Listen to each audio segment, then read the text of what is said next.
Welcome to A Time to Thrill. It's me, your host, Aime Austin. Happy New Year. It's 2024.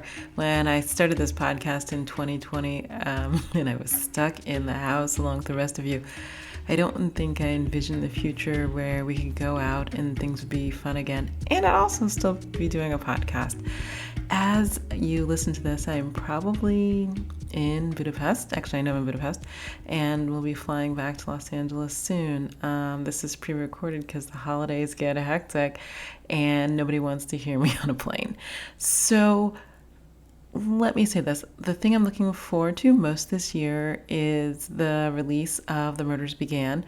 It comes out February 8, 2024. You can pre-order it anywhere ebooks are sold. I'm super excited about this book because it's a culmination of quite a few storylines over both the Casey Court and Nicole Long legal thriller series. And for once, there's some resolution with some things. Sometimes some people get their comeuppance and some people really evolve. And I sort of love that in a book. That said, I've started the next book, super excited about it. It's going to answer the question that many of you asked, which is what happened to Lulu. So the next book that I'm working on now, which has no title, which is so rare. I'm going to need a title and a cover at some point. We're going to tie up some big loose ends. What happens to Casey? What happens with Casey and Ron and Justin? What happens to Lulu? So many questions will be answered. I'm working on it right now. This month, I have the great pleasure of interviewing USA Today bestselling author Renee Rose. I met Renee in the most unusual places. Actually, no, I met her in Houston. That said, the way I got to know her is in a divorce support group for romance authors, which is like, we talk about book niches and sub niches. That's like the niches of things. Yet it's a pretty active group of people, and we supported each other through the process of divorce and writing romance or not, reconfiguring our careers as people no longer married. There's some other people in the group, one of whom I interviewed, but I'm not sure if we talked about it, so I will leave that out. This interview is super interesting. Renee Rose is one of the people, and she's not the only one, but she's one of the people who, I don't want to say this like there's no overnight success, but she got up one day and decided she was going to change her life and manifest greater success and abundance, and she has been able to do it. She became a 7-figure author, and she's been able to maintain that for years. And I want to share this super interesting journey with you. So without further ado, USA Today bestselling author Renee Rose.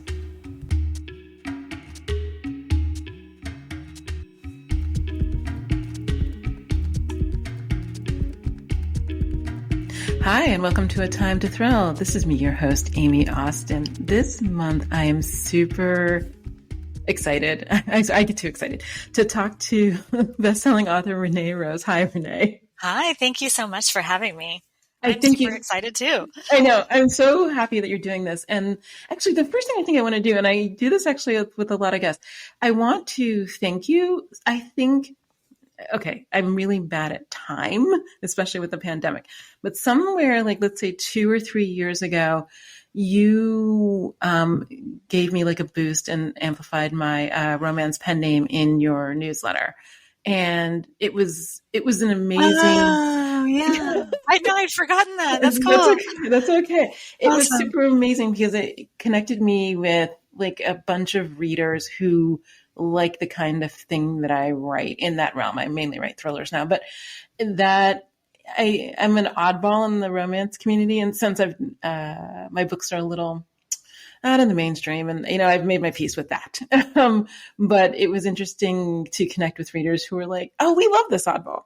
Yes, I think there's a reader for everything for sure. Yes. Like if you love it, not just someone, there's an infinite number of people who also love it and just like lean into what you're best at, Yes. So lean into what you love. Yeah. Yeah. So I want to thank you for that so much. Yay. It was needed at a time when I needed something.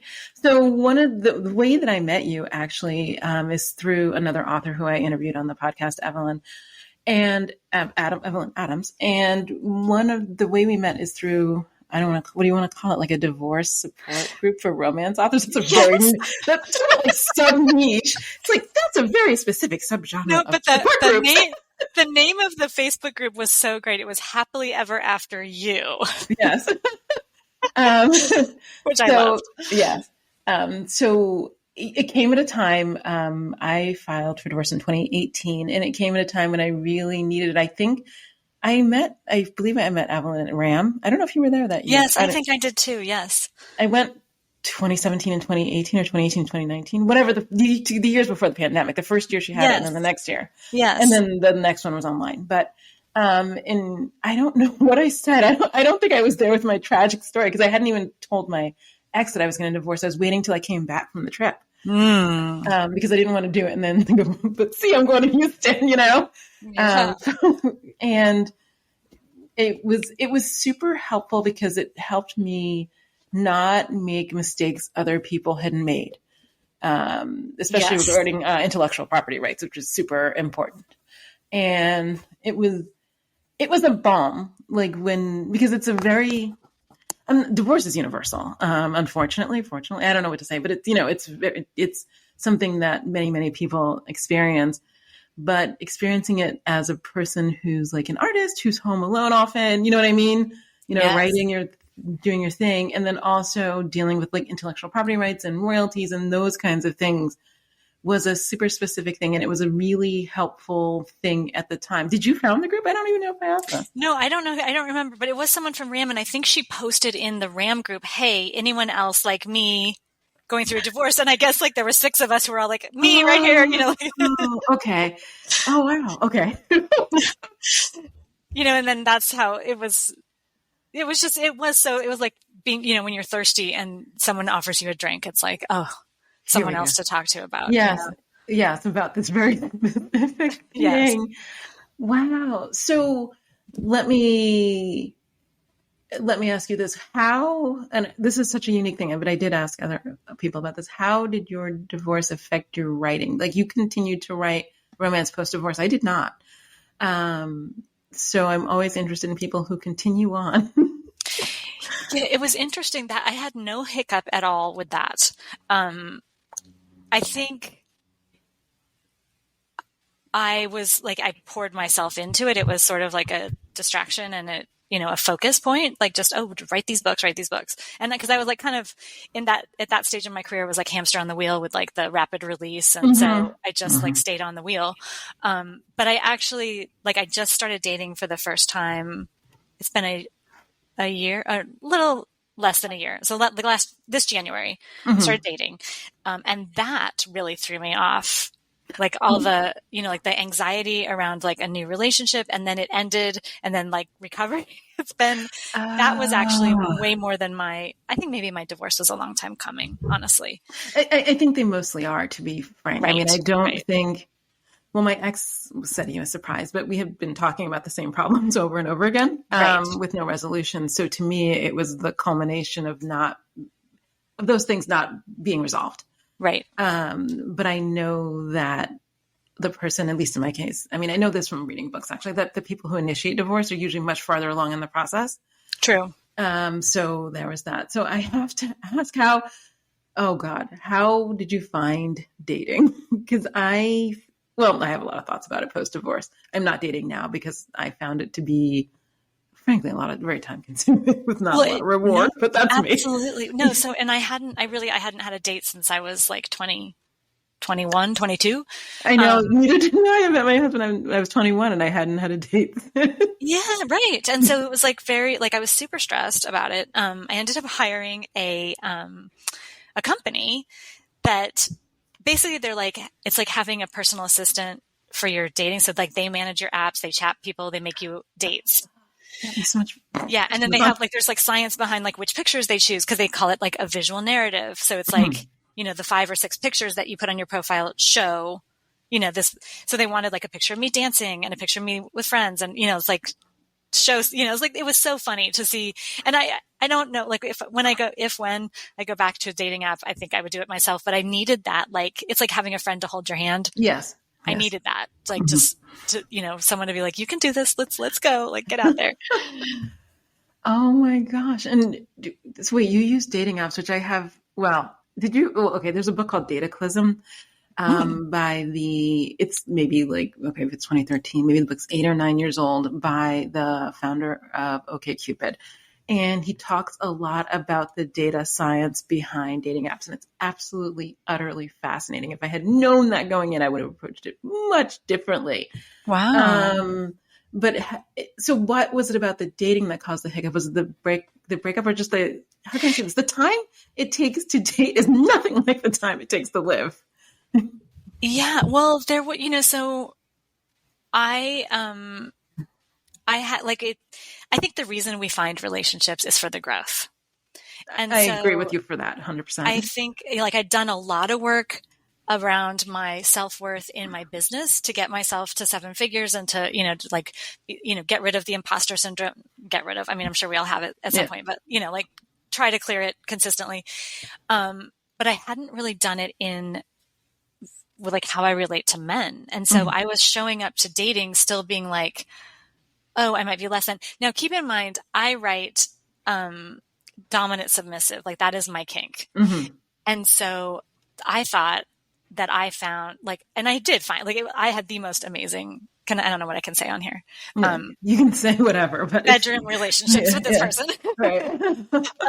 like so hot. And like, so we're on our first date and he's, you know, he's like, oh, like it just like tumbles out of my mouth. Like, oh, I'm submissive in bed. And he's like, oh, well, I'm a dom. And I was like, oh my God. Here we go. Yeah. And he fit, like I had made, you know, in my head, you know, I was trying to manifest and he checked all the boxes that I had asked for. So I was like, oh, it's all that. Plus I didn't even think to ask for a dom and I got a dom. So I was like, oh my God, this is so perfect. But the thing that I realized is that like my less than feelings in a relationship were related to being submissive, right? So that like setting me into that relationship, like as hot as it was for me, like showed me very quickly that I don't want to feel less than in a relationship. That's so it's like, that's super sexually hot, but like not fulfilling. Otherwise, I'm gonna be honest, that sounds like a hard needle to thread because yes, how can I say this? As a woman of a certain age, I have found, so I've mostly had dates with people who are age appropriate. And what I have found is that they grew up at the same time I did, but they have a lot of insecurity about not having more money, having a bigger house, having a better career, whatever that stuff is, seems really prominent. And I don't know, did you encounter that at all? Because that was one of the most annoying things, to be honest. Just kind of annoying. Yeah. Well, no. So, cause I had put in the request, like I want someone who's wealthy and successful and his kids are grown already. So it was like all of that. So he was like 12 years older than me with 4 grown kids and, you know, already made his fortune. And, you know, so it was like, he checked all those boxes that I thought I wanted checked. Not that any of that was a problem, but it, you know, it activated my, you know, his wanting to kind of daddy me. Right. Activated my feelings of, oh gosh, am I doing this right? Am I, you know, like sort of an anxious response to like, oh, I'm trying to get this right for him. Oh, yeah. And then, you know, pretty soon, and then it turns out like I could never get it right for him because he had that, like, he was in lack, you know, like everything he saw was like not enough, even though he was like absolutely consuming me. Until I, and it very quickly came. It's kind of cool that it was so short that I could learn because it was over in 6 months. And then it caused a complete, like another up level for me. Just the way the divorce was a huge up level. And this was another like that I needed, like, and that's why I say relationships are for growth. Right. Because it was another like huge up level for me in terms of like, okay, I actually need to believe that I am worthy of, you know, being honored and loved and cherished and devoted to. And I don't have to I don't want to be with someone I have to prove myself to. Or someone who sees lack in me. You know, and it's okay if there's like someone does something you don't want, but then you make a request. Like you don't go into a story about how they're lacking for you, you know? No, that sounds like the Logan Ury maximizer sort of thing where there is no, the way I think of it, and this is not, okay, so you know how there's like that manic pixie dream girl sort of fantasy, that men have that you're going to be, you know, they talk about it in Cotton Girl, but it's like this idea that, you know, she's going to be like great and eat burgers and be a lot of fun and have a lot of sex and do all these things. And if I just can find all of this in one person, that it'll be magic. And there's no magical enough person. And the person, then they have to address their issue with them being enough and then other people being enough.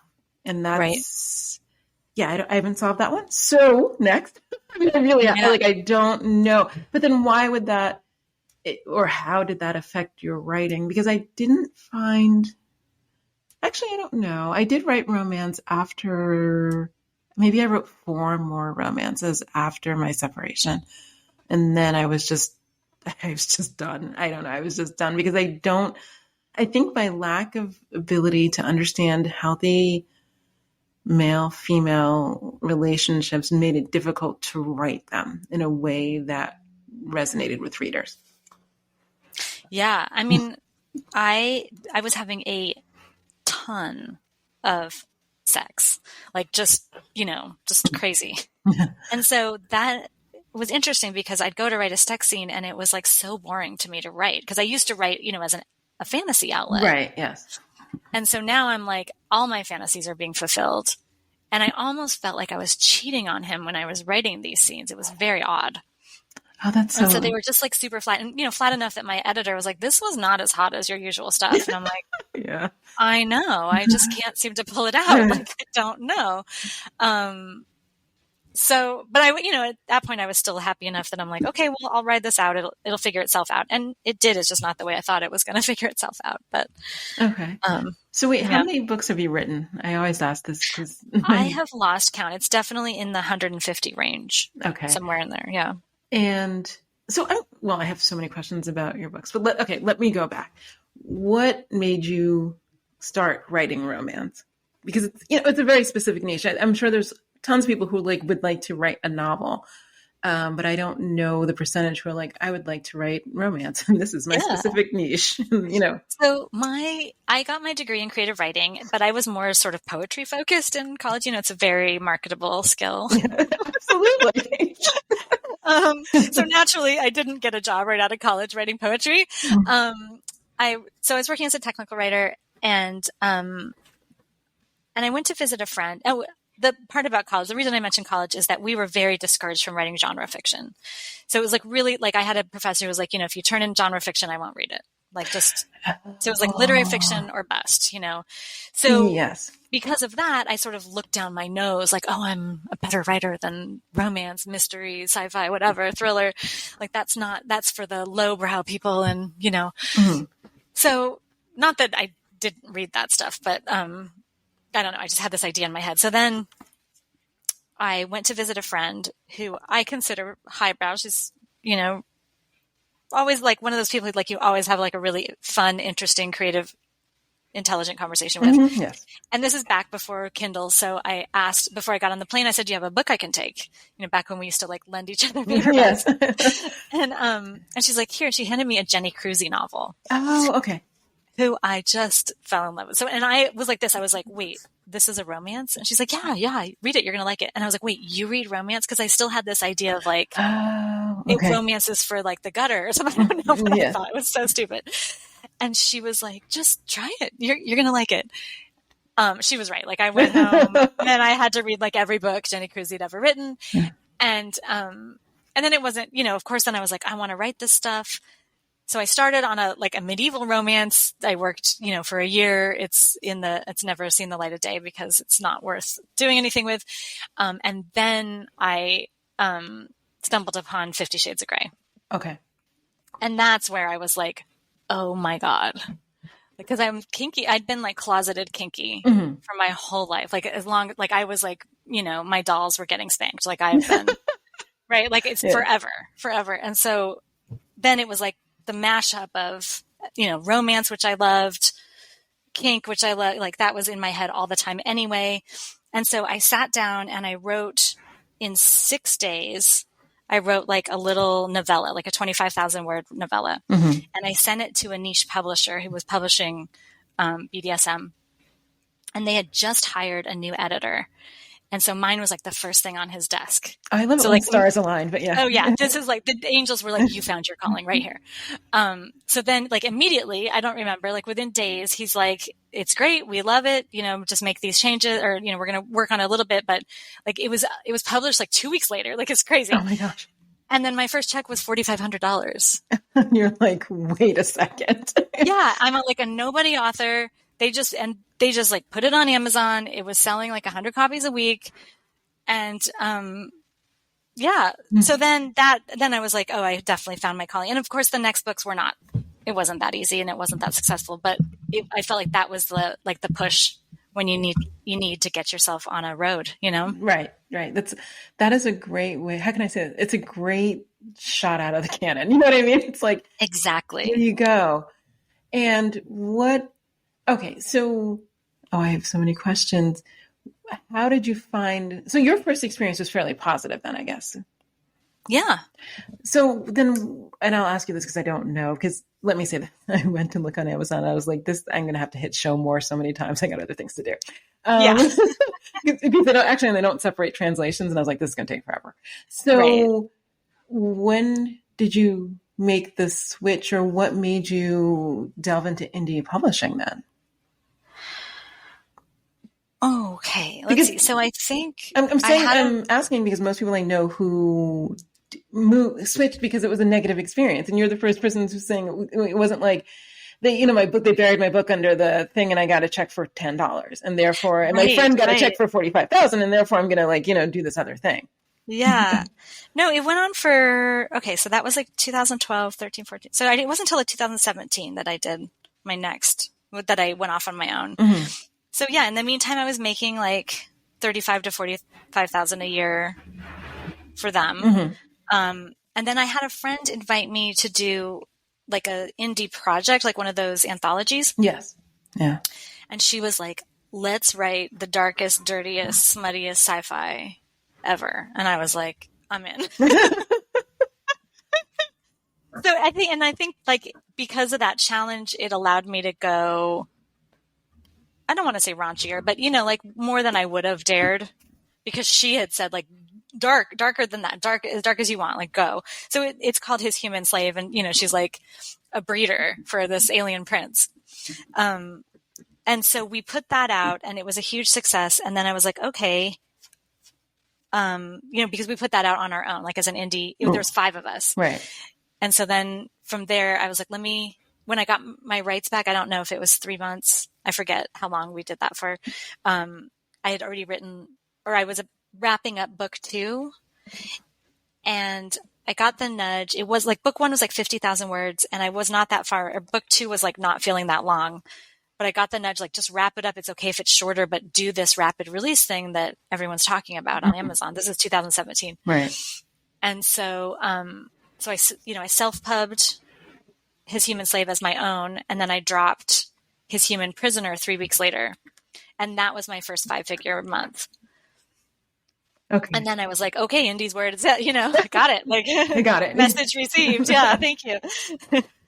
Okay. That's so interesting because we talk about that. There's another author who has a similar sort of story about reaching the 5-figure month. I don't want to say this later. It's not like there's like a timeline, but you know what I mean? Like later on in the indie process, because most people I know who did the best they could was like 2014, 15 was that like magical, mystical moment. So I'm going to ask you this because by the time 2017 came around, let me think. Yeah. Okay. By the time 2017 came around, there was this, I don't want to say that the like bloom was off the rose, but there was a sense that, yes, there's like a golden ticket, but it's going to be harder to get than it would have been in 2013. And so people were feeling a little bit defeated back then and made decisions accordingly. That's, a different thing. But you went in a different direction. I'll just say that. Yeah. I mean, I think this is that thing of like, like Sky Warren says that authors will always say the sky is always falling. Yes. Awesome. And this is that, like, because I think that in this industry, things change so fast. Mm-hmm. So it's like, what I did before TikTok is not the same, like, right. and I'm definitely would complain like, oh yeah, the rose is off the bloom because now you have to be on TikTok and I'm no good at that. Right. So like but it's like the people who made the killing initially when things were easy didn't know things were going to be easy, right? They were just following their love, their passion, right? Right. It's certain and zeitgeist. So yeah. Yeah. So it's like about following like instead of trying to copycat or being like, oh gosh, I can't do that anymore. Mm-hmm. Which sometimes copycat is like, if you get the nudge, copycat, by all means, copycat. Right. Like I'm all about following the nudge, which is what the sci-fi was. We were like, oh, sci-fi is kind of booming. Let's try this sci-fi. Like I wasn't like, oh God, I'm dying to write an alien. Right. But it's like the right, planting the seeds at the right time kind of thing. So like writing what you love, but going with what's in trend. Right.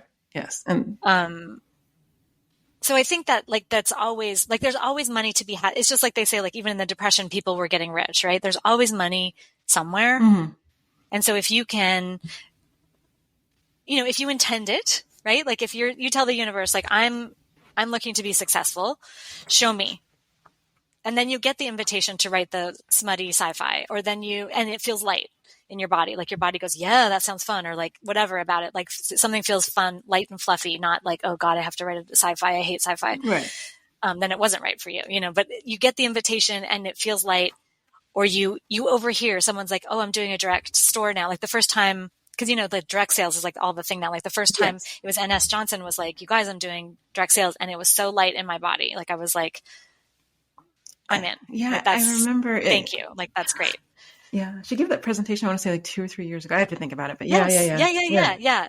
I think it was not this last summer, but the summer before she was sharing it with me. And I was like super, just like got all lit up about it. Like I could feel that there was potential there. So anything, like same thing, like when Facebook ads first, people started getting excited first about Facebook ads, I felt that excitement and it resonated and I made a killing with that. So like, you're just intending that, I'll have that. I'm looking for the abundance. Where is it? And then it's like surfing. You're like, oh, it's over here. Like, let me follow that. Oh my God. Like follow that wave kind of thing. I ask you a huge question because you're clocking. Okay. So, obviously, like, not obviously, we all know a lot of authors. And so you hear a lot of different perspectives on the business at any given time, so the sky is falling, or, it's like the biggest wave ever, or it's the gold rush, or it's, famine, whatever you hear. But when you're talking about the lightness, how do you overcome the inertia? Because I know a lot of people, let me say this, a lot of authors I know get a lot of opportunities. And so they either, I think people sort of stall in the face of making choices, which is one thing. Yeah. Or there's a sense of inertia, like, I want to do Facebook ads, but it's going to be a learning curve. Or I'm hearing this now. I want to do direct sales, but like the Shopify store thing feels overwhelming. Or whatever whatever the thing is, they feel compelled to some degree to do the thing that looks like it's going to open doors or fatten their wallet or whatever that is. But the inertia, that like friction between the idea and the execution is one of the pain points I see most with authors I know. Yes, that is such a great question because that comes back to the like clearing your self-worth blocks or there's like one, like, I don't feel like I have the time. I don't trust myself to be able to follow through on this. I don't, it's like these, that may work for her, but it doesn't work for me. Like we have these like worthiness blocks or, the stories we tell ourselves. Yeah. Yes. The self-identity stuff can be just so huge there. And so really being willing to like look at yourself and go, oh, that's just a block. That's not true. Mm-hmm. That's not a truth. Like anything that makes you feel heavy like that. And that is like the way you described that inertia is literally like drag on your system, right? Mm-hmm. It's like drag on your energetic field. So it's like you got the nudge and it was light, and then this thing is dragging like the ball down and the chain. lightness. It's like I have this idea, and you Yes. can see it's sort of like right now I was telling you it's like cloudy, and you can see the sun peeking through the clouds, but Yes. then you're like, oh, with this ball and chain, it means I can't move past this point. Right. And so then just going like, okay, wait, that's not true, and that's something I want to clear. And you have like the thing I've been realizing. I'm also I'm listening to that. Oh, I always get the title wrong. The book. Oh my gosh! Here, wait. Let me just pull it up because I always screw it up. Okay, Breaking the Habit of Being Yourself by Joe Dispenza. Okay. So I'm just realizing more and more that like if you're not if you're really identified with your story, whatever it is, like that doesn't work for me. I'm not good at TikToks, whatever the like story is that you've like, the more attached you are to your story, the less willing you are to have that not be your story, the more drag, the heavier that ball is, right? So I have a story that like, I'm not good at networking, and I'm not good. Like I kind of shrink when I go to the signings, I kind of shrink and I think part of it is like, I'm like energetically sensitive, so I get sort of overstimulated, but like in a like, oh my God, I'm going to screw this up. I don't know how to behave. Like I have that like old middle school, like I don't know the right thing to say. I'm going to get it wrong. Right. And I just realized this morning, it was like, are you willing to have like, that's a lie. Like, are you willing to like have that not be the story you tell yourself about yourself anymore?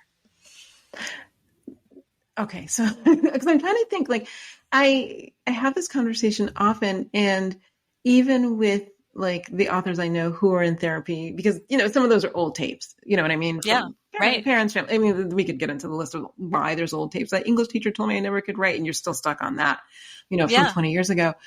I think the biggest hurdle is the letting go of that story. People seem wedded to, even though it's a negative story, people are very attached to them. And getting past that is one of the biggest stumbling blocks I see. So I think there's two classes of authors I see. Some who are like, I have this awful story, but I'm going to do it anyway, because what else am I going to do? Right. Or I have this awful story, and so every day I'm going to get up and say I'm going to, I don't know, open a TikTok account. It doesn't matter, whatever it is. I'm going to do a Goodreads giveaway, whatever it is. But they never do it because they have already predetermined that the result is going to be bad. Right. Or, I mean, you could even get as far, I've done this a lot, where I'm like, okay, I'm going to make a TikTok a day, but my heart's not in it. Right. I'm trying to overcome my beliefs that I'm not good at TikTok by forcing myself to do it, but my energy's still not aligned. Like nothing's going to go viral because I'm not Kate Hall going, oh my God, you guys, the algorithm, it's so fun. Look at this. Like I'm the like, oh, TikTok. And so of course I'm not going to go viral because it's just not fun for me. Right. Until I get aligned, which I'm not yet, but I would love to be, because I'd like to have that not be my story, Right. So it's like the willingness to like get aligned with what you desire. Okay. So I have two completely different like mindsets, questions I want to ask. Okay. So let me start. So I'm going to ask you two different things. And, the first is going to be a little bit about 50 Shades in that. And then the other one's going to be about abundance, which are basically not even the same thing. But I'm just telling where my mind is going so I can see the future. Okay. So, well, I'll ask you, because I've actually never asked you this. How do you feel about the success of 50 Shades? I don't want to say were you surprised? That's not really the right way. I mean, I loved, like, it was a game changer, right? Yes. And it opened, like, I know as much as like everybody likes to dog on it. Well, in terms of the writing or whatever, but I'm actually not asking about that. People have so many feelings about it. And it's actually a thing. It's a thing, I'm going to be honest, I don't really have a lot of feelings about. I mean, to me, it shows like, it's almost better to me that people dog on the writing so much, because then I can always point out like, hey, you think your books aren't good enough? Right. 50 Shades of Grey has an average of 3 stars, and she signed a $99 million deal. Right. So don't say that like you're not good enough to be a millionaire author. Like it's there. Like it's there for you. Okay. Like it's, and I think that's like, it just showed this potential that we can, and I always say, that 4-minute mile thing, how like nobody could break the 4 minutes until someone did and then everyone could. Right. Yes. I think that's what she did for us. Like, she's like, hey, look, you can have something that you started writing as fan fiction, go crazy viral, and you can make multiple millions off. Right. That is so interesting because yes. Okay. So I'm starting to see the dichotomy as I'm talking to you, because it seems like there's a dichotomy in romance. There's people who are like, this is the worst thing ever and romance will never recover, or this is the best thing ever because it's now elevated this visibility wise. You know what I'm saying? And whether I don't want to, without getting bogged down in like the themes of whether or not he's a little stalkerish, or, you know what I mean? Like, I'm going to give you a phone and computer and I'm going to control it. Like, there's some other, there's a bunch of issues like that. But separate and apart from that, it certainly did raise the visibility of romance to such a degree. So people who had never thought much about romance knew about 50 Shades. Right. Even if they had never heard of, pick your like super best-selling romance author. Right.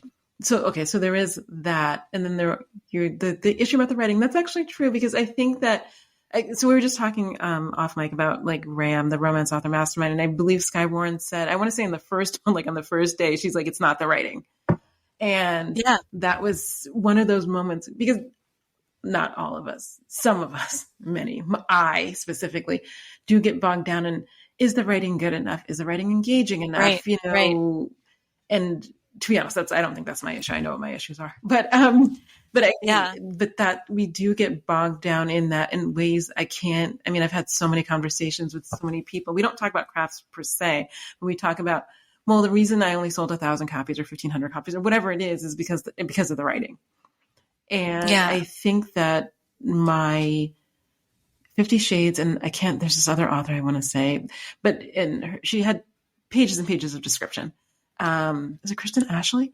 And I think then it was not about the writing per se, but there's something compelling about the story itself. Yeah. Okay. I had this thought. I think you're onto something. I had this thought in the shower yesterday, and it's about so the indie authors, without having the publisher who scrapes them into the box, like anywhere they go outside the lines, they get kind of nudged back in, right? Very much. So for example, I don't know if you've ever read Joanna Bourne, who I love, and she writes Regency, and her first one, they were like, it needs a ball.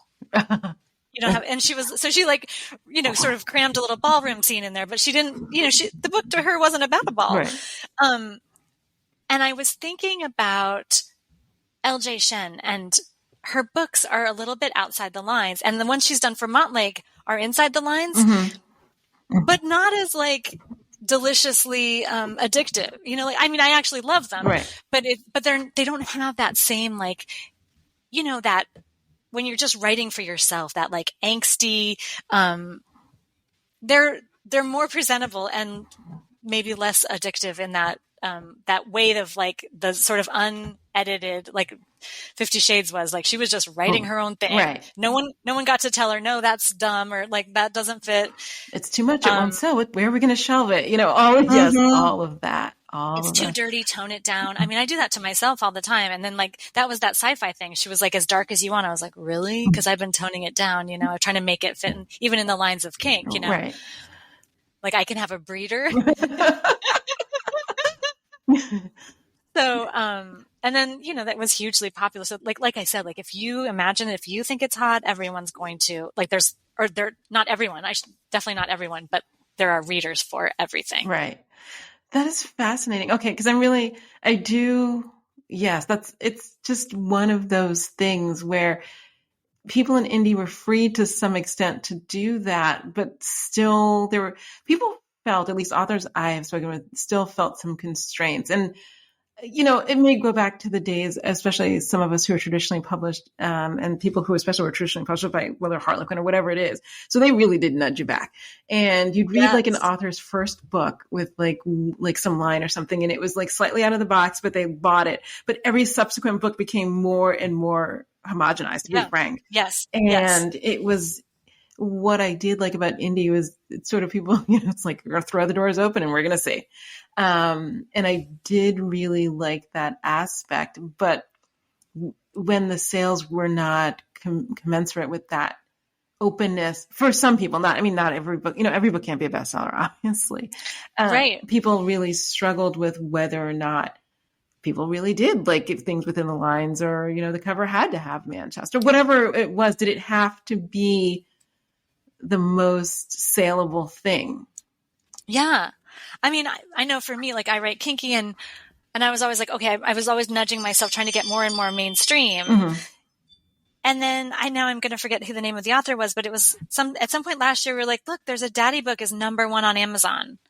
Oh, yeah. I was like, why did I not think I could write daddy books anymore? Yeah. Yes. Like what made me think that wasn't going to sell? Like, yes, this may be less publisher friendly, but I'm not going, sure. I'm not shopping to a publisher. Right. So, yeah, I wish I could think. I can't think who it was. I don't know if I remember. Maybe I might think of it later. Okay. So then the other thing I was going to ask you is why abundance? Like, what made you? Okay, lots of authors, I don't call it a side hustle, have moved off into the thing that interests them, whether it's like ads or I don't know. There's an author I used to know locally who she used to be a bookkeeper, and she sort of veered off into this thing like bookkeeping and like ways for authors to like manage their money and things. You know what I mean? People have their thing.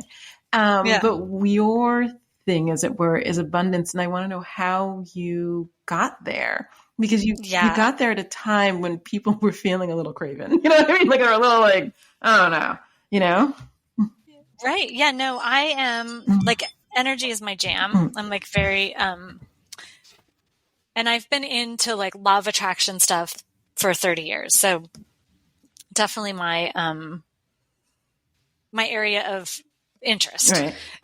And so I don't know how it even got out, but somehow Sky Warren knew that I was into it. Mm-hmm. She has eyes everywhere. No. I'm like, I'm not sure how. I don't know if it was, I don't know. But she invited me to do a roundtable at, I think it was the third RAM, the one that was online. Okay.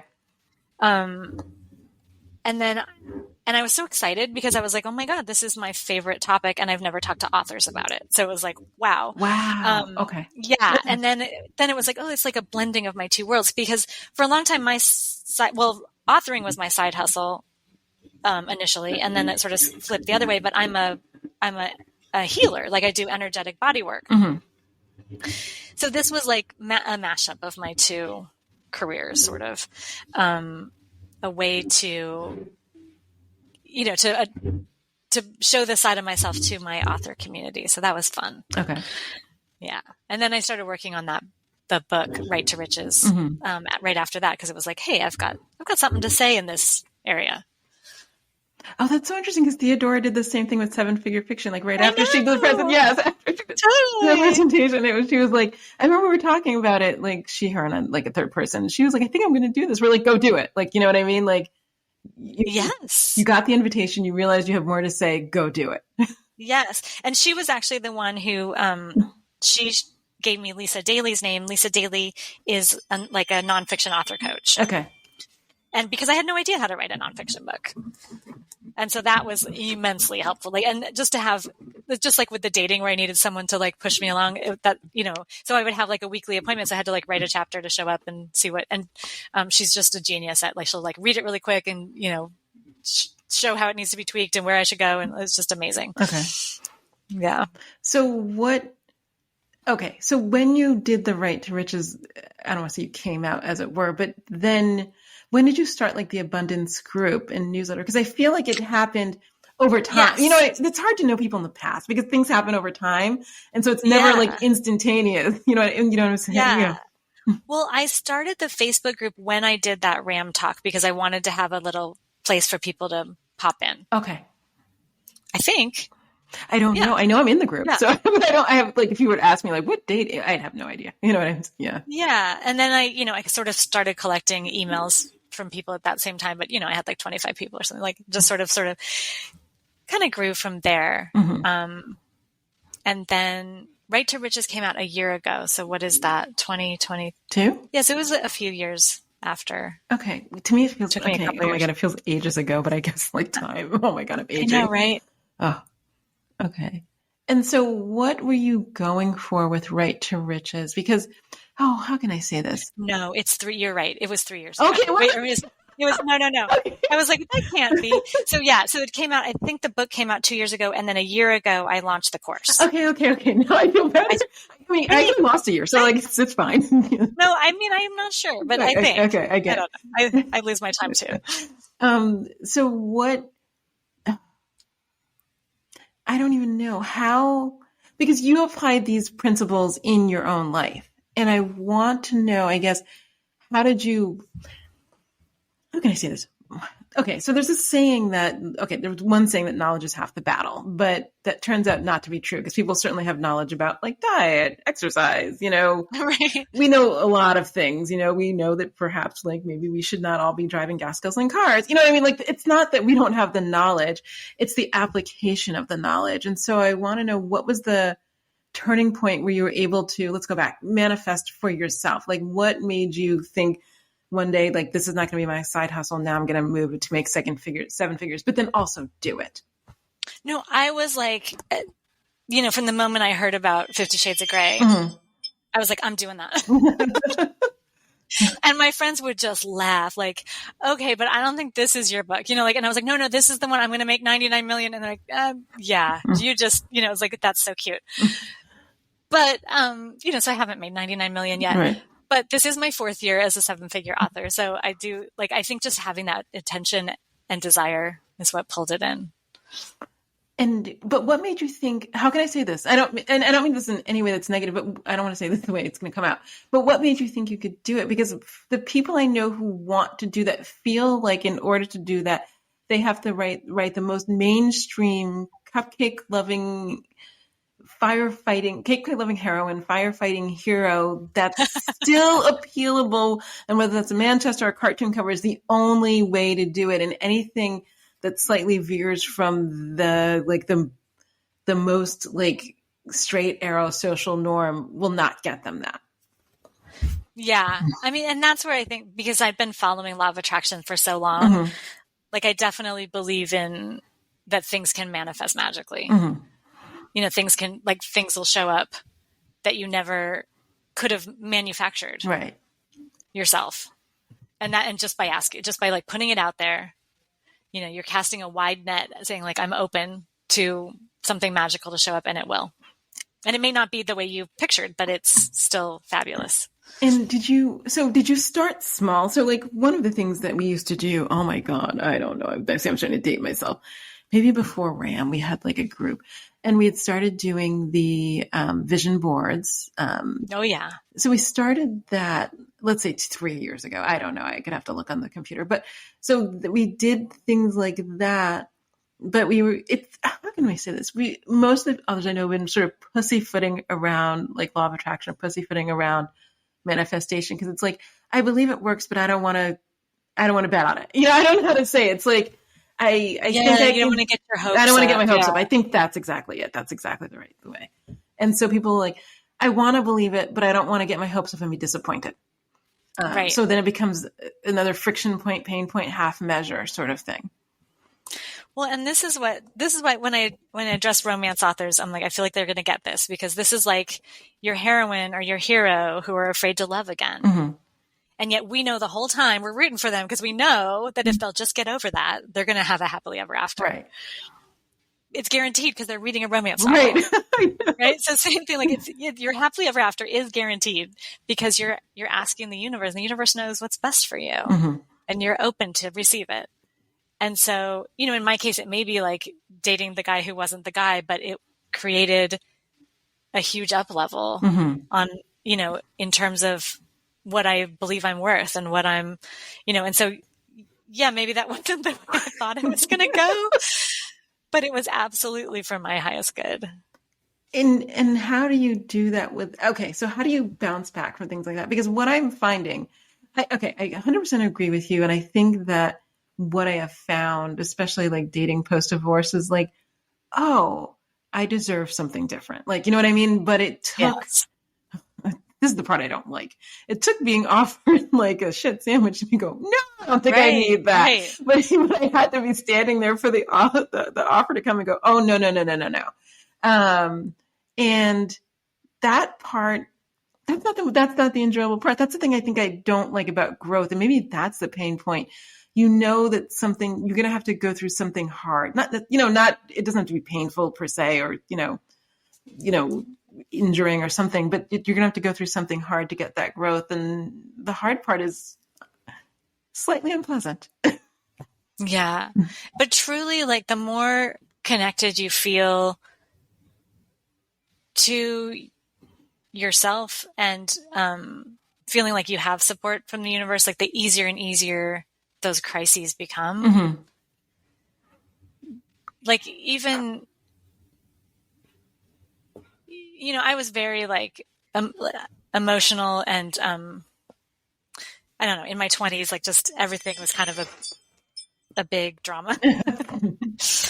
But then, once I started getting connected and feeling I had tools and I had support, it was like, I remember my mom dying and thinking like, wow, I handled this so much more beautifully than before, when I'd be like in drama and trauma about it and grief, and just with that, like it's more like it gives you that like zoomed out vision of, like, okay, death happens. Right. Breakups happen. Like, they're not like, oh my God, I'm in the middle and it's all drama and trauma and woe is me. I can't believe this is happening to me. Like, that is just a crazy story to keep you from evolving, Mm-hmm. and you could definitely like stay in that. Like, you could stay in the, like, I had this horrible marriage. This thing, like, as a victim, you could stay in that victim role, Right. even though you've left it, Right. You're still in it for the rest of your life. Right. That's a choice you could make, but you haven't chosen that. Right. Yes. I've seen, there's so many people that I've seen people get stuck there. Yeah. He left me, oh God, I know somebody who was stuck there for like 15 years and it was really painful to watch. It's like, he left me and I don't know who I am anymore. And this is like no shade, but you shouldn't want to shake them and go, okay, I know he left you and it's bad and he married somebody else and had some more kids. And anyway, all these things. I'm not saying any of that is delightful and lovely, but Right. you can't. I don't know what you're going to gain by staying in that space. Right. And that's where they get like caught up with that. That becomes an identity, right? That becomes or just an energetic pattern they don't know how to break out of. Mm-hmm. Do you, so then what do you think is not the magic? I'm always looking at Maggie Murray, excuse me. She's like, the golden unicorn's not right around the corner. I'm like, yes, it is. So, yes, it is. But how do you think, what is the way that people can break out of that? I've seen people break out of it and I've seen people stuck in it. And if you were to ask me what the difference is, I don't know if I know. Well, to me, I believe it's the like reprogramming your subconscious, because, that, I don't know, people throw around these things like how much of your life is only controlled like 10% as your conscious and like 90% is your subconscious. Yeah. I don't know if that's true or not. And so I like to work with my subconscious energetically or, through meditation, hypnosis, like just really, and that was my thought this morning when I was like, oh, you need to, like, what if you didn't decide you were bad at speaking to people? Right. And I was like, what if it was that easy, just that easy to reprogram yourself? And then I was like, oh my God, I don't even need to reprogram myself. I just needed to decide it. I think that's true. You reminded me of something. So when I was in school as a kid, I hated oral reports. I'm so dating myself. You had to get your poster board and do your whole thing.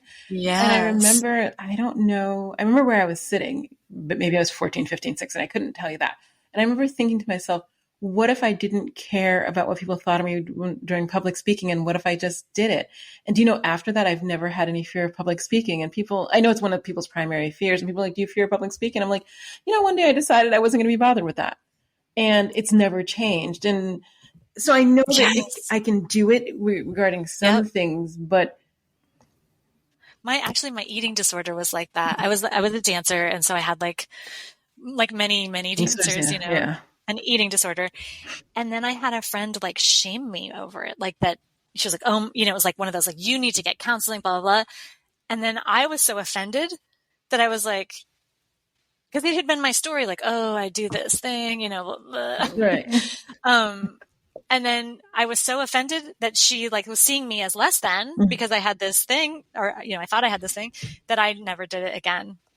That's fascinating. So, I mean, and I know like this is, you reminded me of all these things. So like my maternal grandmother, smoked. So I don't know, she was born in 1920. So let's say she smoked from, I don't know, the 50s to the 80s. And I remember one day, the previous to that, smoking was not considered unhealthy. But when we all decided that smoking was going to kill you, I remember there being like some news report or something like late 70s, early 80s, something like that, maybe mid 80s. And she was like, I'm going to give up smoking. And she threw out the like, what did she smoke? Pall Malls. I don't even know if this exists anymore. And she stopped smoking and she never smoked again. And it drove like other people crazy. And they're like, what did you do? And she was like, I decided that this was not going to be who I am anymore. And she gave it up. And I love it. I was there. Like, I don't remember having nicotine withdrawals and all that. Maybe she did. And I just was, as a child, was not particularly observant. But I always thought that was such a mind over matter moment where she was like, this is how I'm going to change. And did it. And I always admired her for that because I've seen other people try to quit. And that's oh my God, it's a shit show. But I really appreciated that mind over matter moment. So I've seen them in myself and others. It's just, it doesn't seem to be I don't want to say the norm. It seems like for most people, changing patterns that they want to change and knowing that they want to change it is still really difficult. Yeah. Yeah. And that's where I think, getting help, like, I don't want to say getting help is not the way I meant to say that. Right. It's like that my friend shaming me for right. But I don't mean that. But like joining our group, like, so like who you surround yourself with, because how you tell that story, like if you tell that story as drama and trauma to me, like I'm not going to reflect it back to you. Right. Because I'm like, oh, she's in drama and trauma. Like I'm not going to go, oh my God, you're right. That's so awful. Blah, blah, blah. Right. But if you're with people who are like wallowing, like help, like if you dig a pit and sit in it, you'll find other people who want to sit in it with you. That's true. Or you'll join someone else in their pit. Right. But like if so if you're join the abundance authors group, you're going to be with people who are like, yes, you can do it. And you're not going to get the sky is falling stories. In fact, we had one, I went in to delete it because someone was like, Amazon, blah, blah, blah, blah, blah. And I was like, okay, that is not in the spirit. And then I went back and she was like, revise, they gave me my money. I was like, okay, that is in the spirit. Oh, that is, you see, it's so interesting because I do have these conversations. Like I just did a free book club and I know, so somebody said to me, oh, are you going to have a problem matching free? And I thought, I've never had I don't know if you know Diane Capri, but she and I have talked about it because we talk about like the minute you email them, they make it free. And sometimes it's too early, like earlier than you had wanted it to be free. Let's just say that. And so every time I say that and then somebody's like, oh my God, are you going to have problems? And I thought I've never had any problems. And I don't ever go in anticipating any problems. And then I emailed them and then they made it free instantly. And I was like, oh, it's still more days early than I want. But that's better than, waiting to the last minute and having a problem. But I just, it's so interesting because I do run into people whenever I say I'm going to do something. And their first question is, oh my God, are you going to have a problem? Right. And then you could easily go to like, oh God, it's going to be a problem. And then give yourself a problem. Right. And I usually think to myself, no, because it doesn't work that way. But it's only for certain things. If somebody said to me, are you going to have a problem about something else? I'd probably wallow. So let me ask you, how do you stay out of that? Because there is negativity. That's the thing, I think. And it's not always avoidable. And to the extent I think about this often, I have limited, how can I say this? Associating with certain negative people. And I've not always told them that's why. Sure. I'd love to hang out, but every time we do, you cry about Amazon and I don't want to have that conversation for the 942nd time. And I don't say that. And I do, well, no, this is my personal thing. I have feelings about that because I know people feel like I may cut them off, but I don't necessarily want to say to people, you're always so negative because I don't know where you go with that. So I'd have to personally work on that. But I do make an effort to limit negativity. It still comes in because there's always going to be that. How do you not let that negativity affect you? Because look, authors are home all day. Like a lot of us are home all day.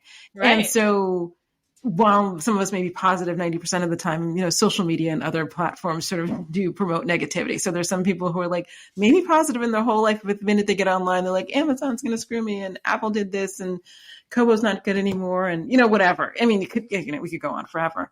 So how do you I mean, I repel honestly, that, I guess, or not let it I affect do you? like police my words, because I know that the words I speak, I am speaking them into being. Mm-hmm. So the story, like if I choose to tell a drama trauma story, I am like solidifying that energy into like more drama and trauma. Mm-hmm. And so, like my co-author and I, Lee, the co-author Lee and I, that sounded weird. We started a joint KDP account for our jointly penned books. Mm-hmm. And so because it's a different account than like my personal account, like every time we publish there, they block our book, Mm-hmm. or they'll, or they've shut that account down twice. Mm-hmm. And we just choose not to go into like drama trauma about it. So we'll just like, we're so grateful that they are looking out for authors, having their work stolen from them. Right. And, we just send our note. We just, when they shut down our account, we're emailing every day, of course. Like we're not like sitting back. Just crying. Yeah. And so but we're having the intention that it's all going to be fixed perfectly. Mm-hmm. And I don't think they've shut us down in a few years. It's worked out. And so that I think that's part, like just rolling with it when things do happen. And do you have the tools to roll with it? Or are you going into like, oh my God, I knew it. Life is so hard. Mm-hmm. Yeah. Yeah. Or are you like, everything's always working out for me. And this seems like a temporary speed bump, but I know it's going to work out. Yeah. That may be all of it, because I see that. I mean, I can see, in life you meet so many different people, and some people are like, gonna roll with it. It wasn't the best thing that ever happened, but I'm gonna make a different choice, go a different way, do something, or do something about it, whether they're gonna push back or not. And then other people who I knew I should never self-publish because Amazon hates me, or I knew I should never do anything because I had this awful cover. Like whatever the thing is, allowing it to take over the narrative. Yeah. Yeah, it's fascinating because human behavior is so variable. I'll just say that. And how people handle adversity is fascinating. And totally. And you don't always know how people are going to handle adversity until it happens, which is, its own thing. And, right. And I'm not saying people should initially wallow. I mean, you get, bad things happen and you're like, oh my God, and, it knocks you down a peg. But then the question is, what are you going to do? Then what? Right. It's the then what. So speaking of then what, how do you see the future of your career? Like because you're on a roll and what do you want now? Because let me say this, and you have achieved what a lot of people would like to achieve. And I have found that sometimes when people get what they want, they don't know what they want next. Yeah. I think it's about asking questions and following what feels fun. Mm-hmm. So I had a realization, to me, the asking the question of myself is usually how I make my discovery. So it's we were on a Money Magic call, which is the group we have for authors. It's a monthly call where we, clear our blocks together, meditate, lift the energy. And so I don't remember what the question was, but I realized that actually that work, that coaching authors, coaching creators is where I'd like to move. Okay. And that surprised me because I was like, oh, because I thought I don't think I'll ever not be authoring, but anyway, it came as a surprise. Okay. So I think just asking yourself, what would be fun for me? What would I like to do if I was sure that I could follow through? What would I like to do if I wasn't afraid of repercussions from other people? What would I like to do if I would still be accepted by everybody? What would, because it kind of gets you past. A lot of times you're not sure what you want because there's a block there that, a secret fear. People won't like me if I'm rich. People won't like me. My friends, if I leave them behind and I'm more successful, will hate me. They'll be jealous. They'll stab me in the back. All of those fears. They'll feel bad about themselves. Oh, that's fascinating. Yes, I hear what you're saying. I mean, I hear what you're saying. Do you think people realize that those are their fears? Because I know people have, what I have found, especially reading books about abundance, is people have a lot of feelings about money or feelings about people with money or their perception of people with money. Like, you know what I mean? It's so interesting that to be honest, I don't know if I've always thought of money as a fairly neutral thing. Like it's not, like I have insecurities about it. And I'd like to have it and I don't want to ever need it more and not be able to get it. All that said, I don't have feelings about it, but you will hear people like we were just talking about, there's like this Mercedes called a G-Wagon, which I just learned about. And somebody was like, oh, all G-Wagon people are something because the car costs X. And I thought, wow, that's so interesting. I literally have never thought anything about people with this square Mercedes. Like I literally have no thoughts. Like people, right. like okay, let me pass the car and not hit the car. That's cute. It's an interesting shape. I wonder if it's aerodynamic. Like these are the little thoughts I've had about this car. And that's it. And I didn't realize people had imbued so many thoughts or even, well, he's driving a Honda. So that means I'm like, oh my God, how have you married the way they just spend their money, whatever, with like a whole list of traits when I don't even see them as related. But if people have those feelings outward, then they probably also have those feelings inward. Right. And absolutely. And I think that was surprising. So then is it difficult? I'll ask you because you observed other people. Is it difficult for people to clear those blocks or are people even aware of those? Or do you ask people like, what do you think of rich people? And they say X, Y, or Z. And then you can sort of see the reason why, even though they say they want money, they might not want it because they don't want to become the evil, I don't know, Scrooge McDuck. I mean, you know what I mean? Or absolutely. Like Mr. Burns or whatever. I can't think of like any, like, more negative, but those kind of things. Absolutely. Like, yeah. In my book, I have a list of like projections people have about rich people that, that you could go through and like, okay, is it like, I think, and for me, a lot of it was that it was like the, that rich, I don't know, cause I'm a hippie. It was like rich people are bad for the environment. Like they make the choice, like it's like the Lorax sky, like they make the choices that kill the earth. And I didn't want to be that. I didn't want to, and then, I didn't want to be, like there are people who aren't connected to their community, who don't care, who are making their money off the backs of others, who don't care, they just want their kids they want the best for their kids, but they don't care about the other people's kids. So they put them in a better school. Right. And where, I chose a magnet school because I wanted my kids to be in the hood with the, so then I had this point of view, like, oh, people in the foothills who go to the foothill schools don't want racial diversity. They don't want, they don't care about kids that don't look like their kids. Yes. So I never wanted to be aligned with any of those people because I have opinions about those people. Right. So then I had to be like, okay, where is that holding me back? Like, am I afraid if I wear designer shoes, I'm going to be judged like them or, whatever it is. Not all rich people suck. Right. But aren't there two fundamental issues? There's what's right for you, but there's also maybe not like, I don't know, setting a homeless encampment on fire. You know what I mean? Like there's like actively, there's like what you do, doing things that are actively wrong or those are like a lot of moral questions I have, but I don't know if I tie them to money or choices I make specifically. That's so interesting. Yeah. That's what I loved about Rachel Rogers' book, We Should All Be Millionaires, is she's like, look, because she's kind of looking at that like self-image thing, like you are BIPOC or whatever, like you're in the marginalized community. And so maybe you think riches aren't available to you. Maybe you think they're not for you, but in fact, like you are the ones we need to make millionaires because you're going to do the right thing for your communities. Right. So it's like getting, like, I don't know, there was like, she's like a sort of not a responsibility, but like a trust, like, and trust in yourself. Like, I'm not going to be the one who, shits on the small guy when I'm rich. Like, I'm not going to be that one. And like trusting yourself that, okay, that means that I can handle money. I'm okay. I'm willing to receive it now. Now that I realized and worked through that block, I can trust myself to do a great job with my money. But do you believe that money amplifies their character they otherwise had? So I was just reading like this article. So I drink kombucha often And my son and I were talking about kombucha for some reason. I don't know the thing itself.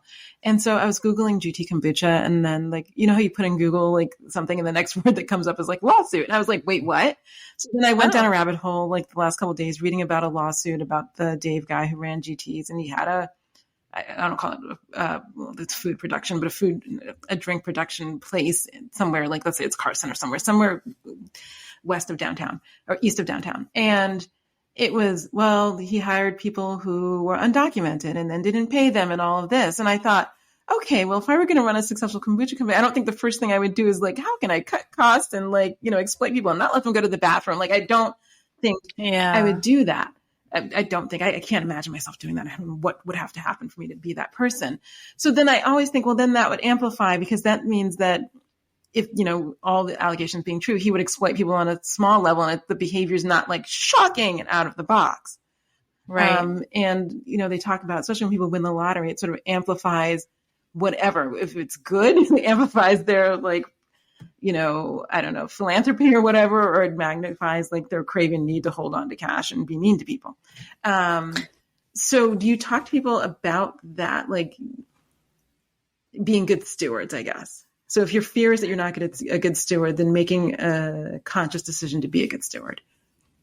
Yeah. Or just like, a lot of times these fears are like in the subconscious. So like they don't realize until they're like, so then like it's just like making the decision to stop smoking. Like they just go, oh, I'm not going to do that. Like just, we bring the anti-consciousness into the consciousness for them to look at and go, that's not worthy. Like, and then they don't have a charge on rich people anymore, or private school people, or whatever it is that they had a charge on, where they had like made some judgment and then didn't want to be judgeable themselves. Right. That's, oh God, so true. Okay. So I do have one last question, which is going to just be completely different. What kind of romance do you want to write in the future? Because I do think, let me say this, I myself think a lot about what I want my books to say, only because somebody asked me, what do you want your books to say? And I thought, really, I can say things. And so I do spend some time thinking about what I'm trying to achieve when I'm storytelling. And do you have like a future thought about what kind of stories you want to tell?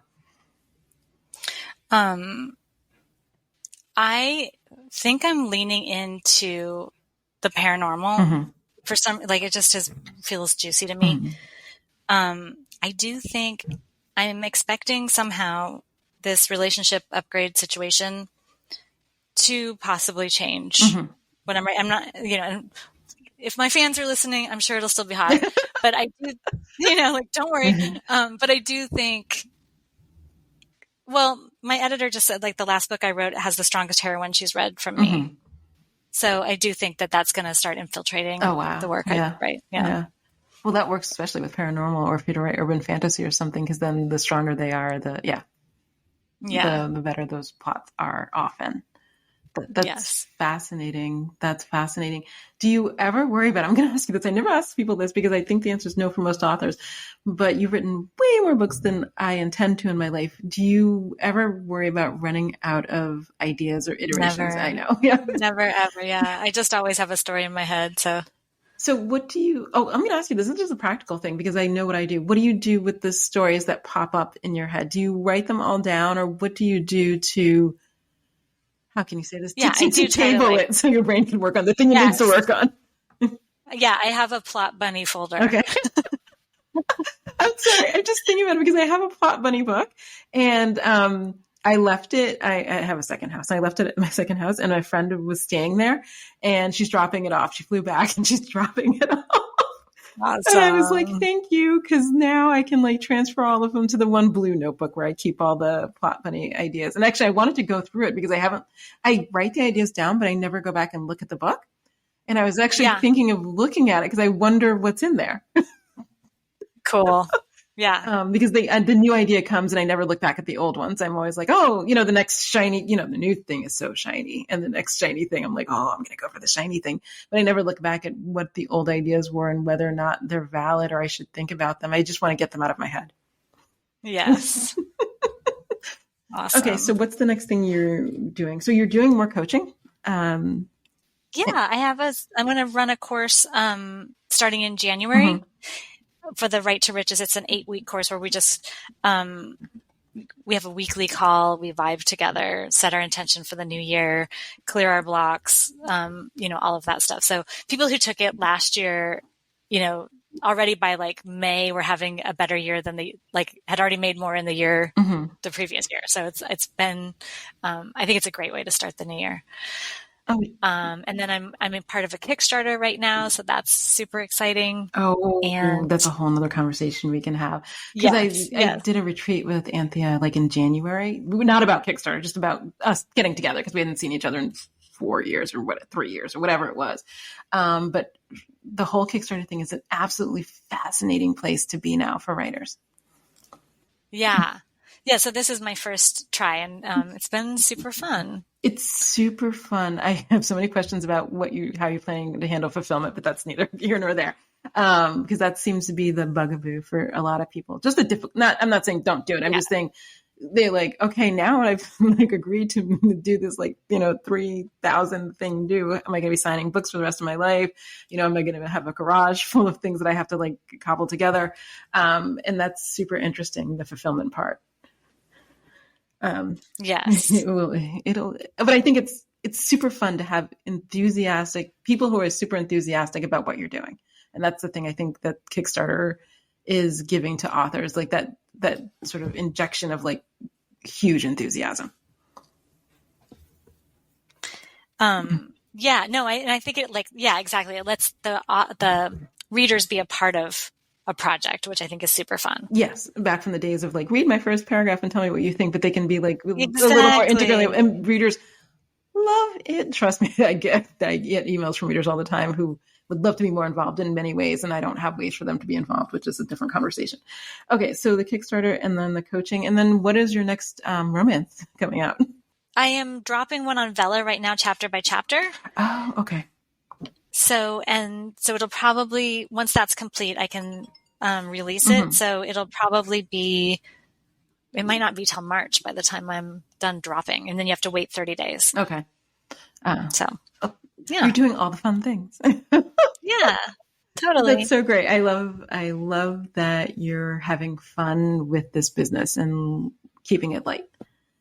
Yes, thank you. And so with that, I'm going to say thank you so much, Renee Rose, for spending this time with me and talking about all the good stuff. Thank you. It's been so fun. All right. Thank you so much. All right. Bye.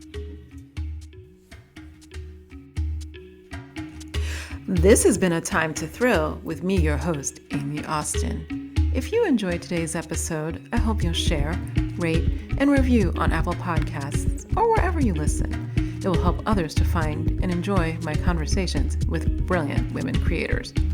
Also, please hit the subscribe button on your podcast app. In addition to hosting this podcast, I am also the author of the Nicole Long series of legal thrillers.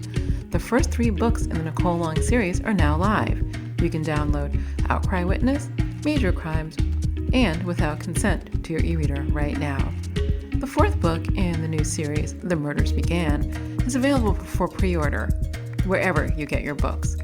I am also the author of the Casey Quit series of legal thrillers. These titles are available wherever books are sold, your local library, and also an audiobook. You can also find this podcast on Facebook at A Time to Thrill. Thanks for listening, and I'll be back with you soon with more great conversation.